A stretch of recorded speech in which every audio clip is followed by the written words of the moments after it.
Bienvenidos oyentes, comenzamos la semana en este informativo de Radio Sefarad que comentará Jorge. ¿Qué hay? ¿Qué tal, Alejandro? Comenzamos con los titulares del día. El ejército israelí mata en su casa al terrorista que tomó como rehén a Emily Damari y la llevó a Gaza. Un fallo de un misil lanzado por Israel mata a 6 niños y hiere a 17 personas más en un centro de ayuda en la Franja de Gaza. Netanyahu presiona al ejército israelí para que ofrezca alternativas a la ciudad humanitaria de Gaza. Israel ataca tanques sirios que avanzaban hacia un lugar de violencia sectaria cerca de la frontera. Una facción del partido ultraortodoxo askenazí podría abandonar la coalición de gobierno hoy mismo si no se presenta un proyecto de ley de exención militar. Estos son los temas que les invitamos a escuchar aquí en el informativo de Radio Sefarad.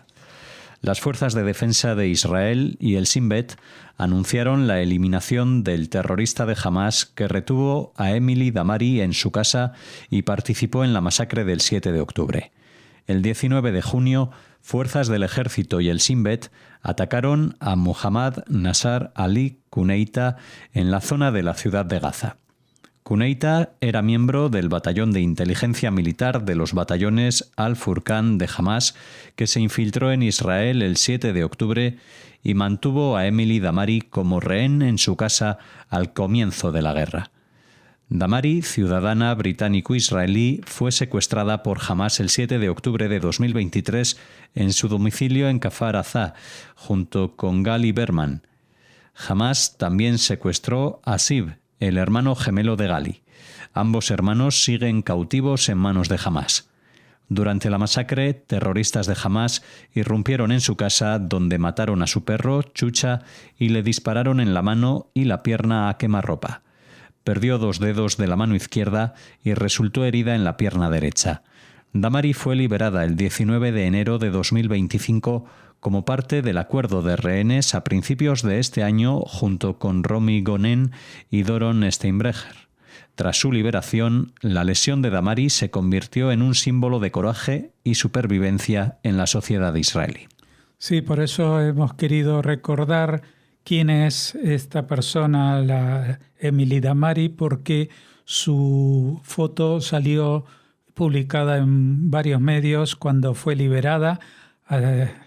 con los dedos que le han arrebatado en la mano, pero ella ostentando eso como una especie de señal de victoria. A pesar de ello, ha sobrevivido y ahora quien ha muerto ha sido justamente su raptor. Así que esperamos que también sigan cayendo los otros responsables del secuestro de los israelíes, tal como en este caso. Al menos 8 palestinos, la mayoría de ellos niños, murieron y más de una docena resultaron heridos el domingo en el centro de Gaza, según información de Hamás, en un ataque con misiles israelíes que, según los militares, erró su objetivo, que era un terrorista de la Yihad Islámica Palestina en la zona. El ataque alcanzó un punto de distribución de agua en el campo de refugiados de Nuseirat, matando a 6 niños e hiriendo a otros 17. La escasez de agua en Gaza ha empeorado drásticamente en las últimas semanas y la escasez de combustible ha obligado al cierre de instalaciones de desalinización y saneamiento, dejando a la gente dependiendo de centros de recolección donde pueden llenar sus contenedores de plástico. Según Hamás, ya son más de 58.000 las personas muertas desde el inicio de la guerra en octubre de 2023. Las conversaciones para lograr un alto el fuego parecen de momento estar estancadas, con ambas partes divididas sobre el alcance de una eventual retirada israelí de la Franja de Gaza, si bien las conversaciones indirectas sobre una propuesta estadounidense de un cese del fuego de 60 días continúan en Doha, pero el optimismo que surgió la semana pasada sobre un posible acuerdo se ha desvanecido en gran medida y ambas partes se acusan mutuamente de intransigencia. Bueno, evidentemente esta segunda parte sobre el posible alto el fuego la habíamos comentado toda la semana pasada, muchas esperanzas, pero también con ciertas reticencias porque no es la primera vez que un acuerdo parece estar ya a puertas de lograrse y en último momento pues se ve desbaratado por alguna exigencia,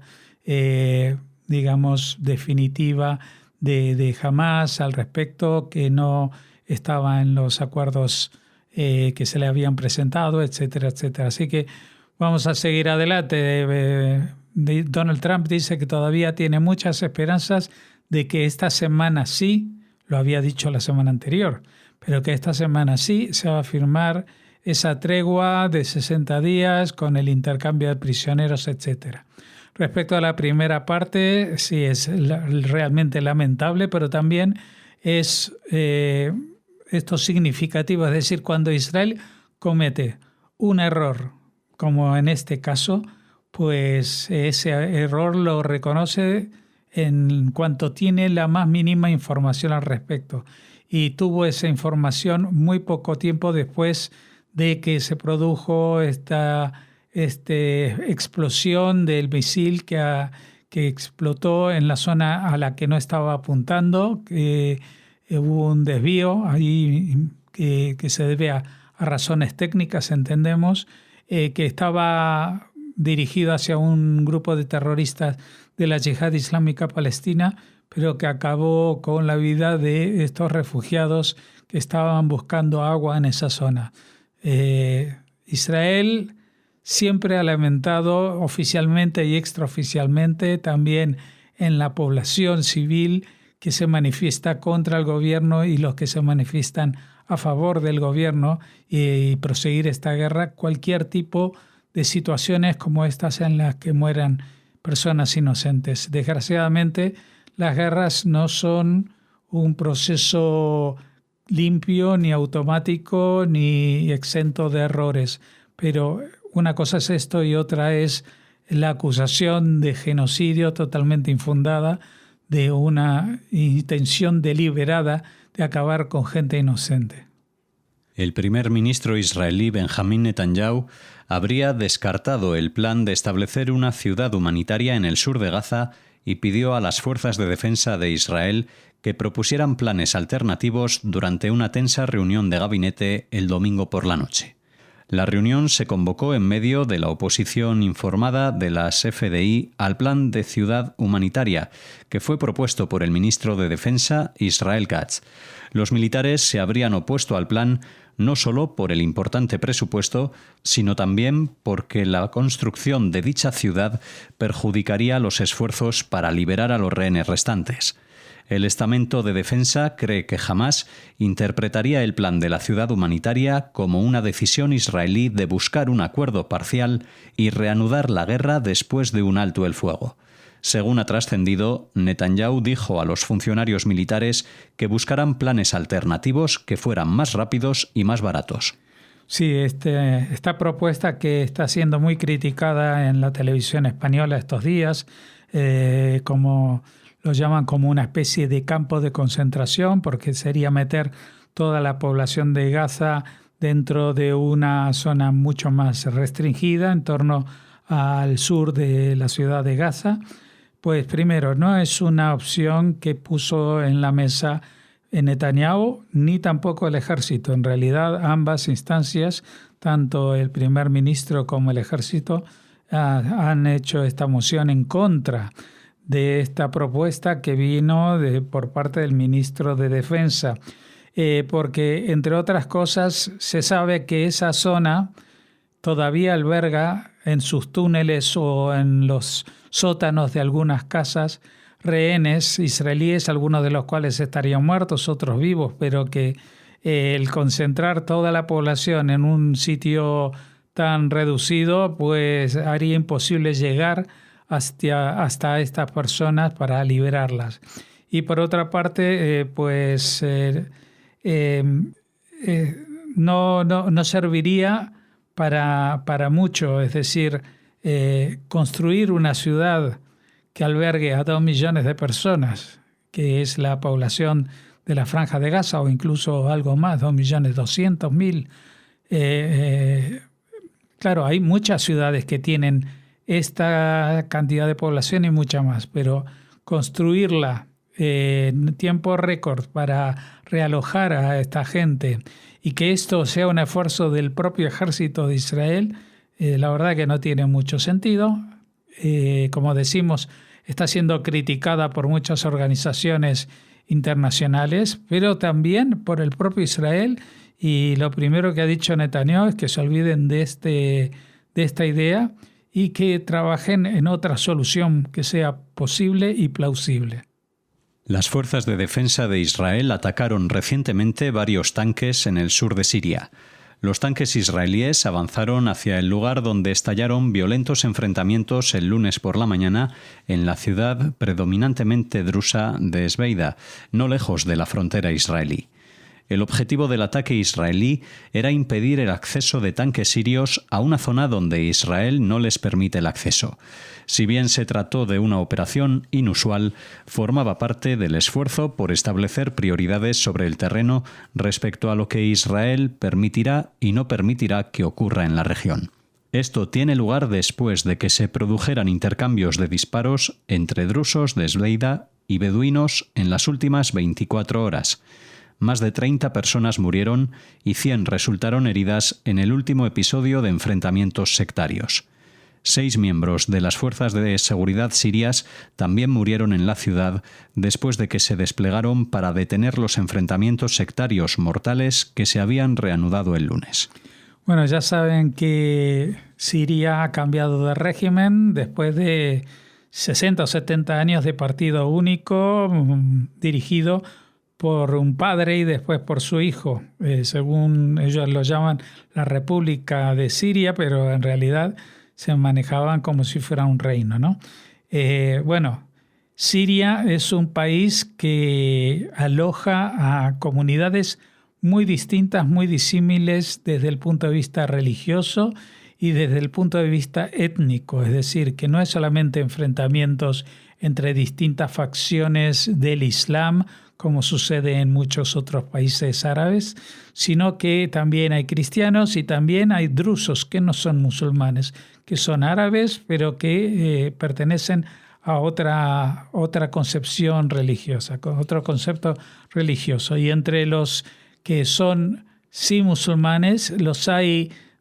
también de una categoría especial que son los beduinos, que como les sonará, pues tienen un estilo de vida nómada.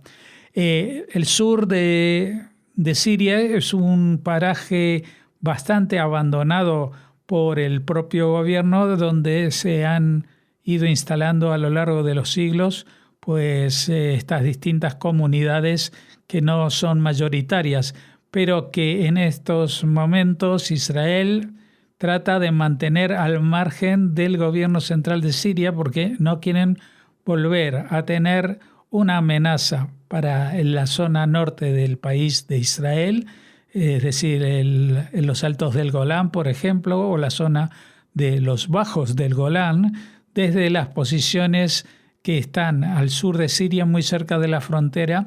y que si se instala allí el ejército del gobierno, aunque este gobierno parece tener otras intenciones, pero para que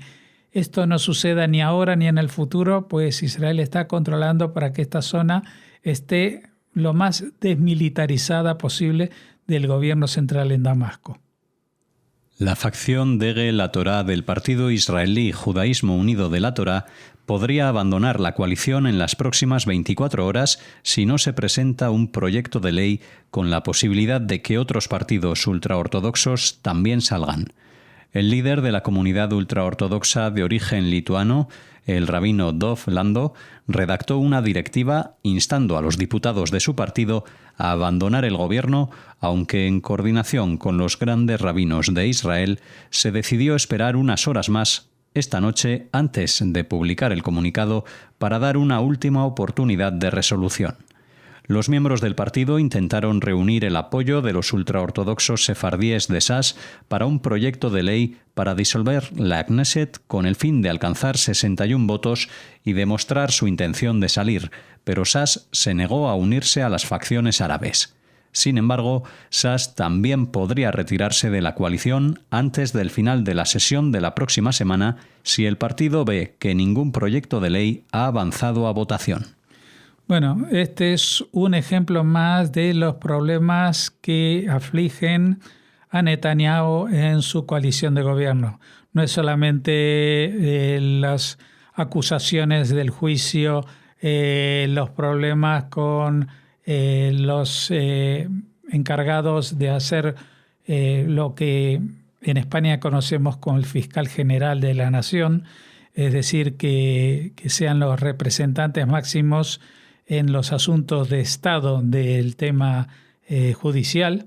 Y el problema está en que esto es una facción dentro de un partido que en realidad es la mitad de una especie de mini coalición de gobierno de ultraortodoxos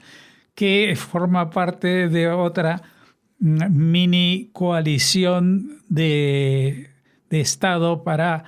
que está sosteniendo al gobierno de Netanyahu, que preside el partido Likud, y que también cuenta con el apoyo de estos partidos ultraortodoxos, como decimos, y también de los partidos ultraderechistas, que son dos y que también tienen muchos problemas para aceptar las condiciones que la actualidad les presenta, por ejemplo, de no quedarse y no ocupar militarmente para siempre la Franja de Gaza, como pretende la ultraderecha, o la pretensión de los grupos ultraortodoxos o de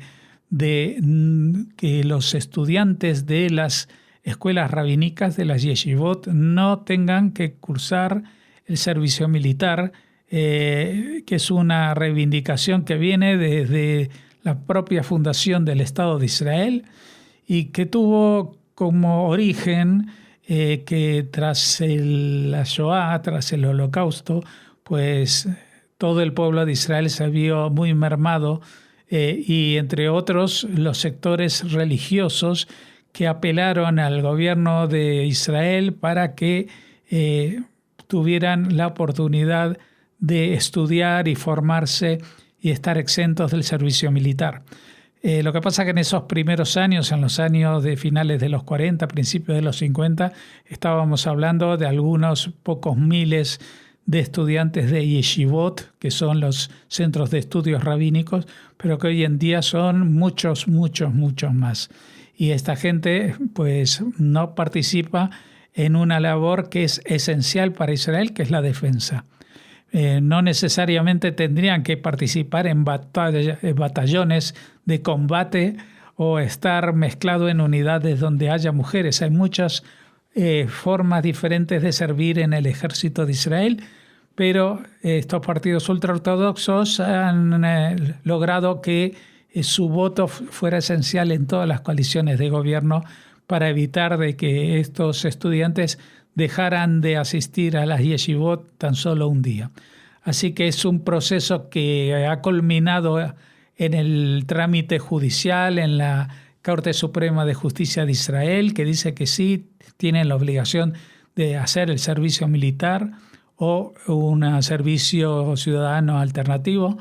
pero los partidos que los representan, los partidos que se dividen entre los de origen sefardí como Shas y los de origen ashkenazí, pues siguen pretendiendo que haya exenciones también de esta ley de reclutamiento militar. Y como decimos que los partidos ultraortodoxos se distinguen entre sefardíes y ashkenazíes, pues dentro de los ashkenazíes del partido Judaísmo Unido de la Torá, pues quizá la palabra unido no sea la más representativa porque están formadas por distintas facciones, una de las cuales de la Torá, de origen lituano en el pasado lejano de sus rabinos, pues es la que ahora está tratando de imponer esta retirada del gobierno y llevar a todo, el estamento político a una situación de que se convoquen elecciones. Tras este comentario nos despedimos de todos ustedes y les invitamos a escucharnos en la próxima edición de las noticias de Radio Sefarad.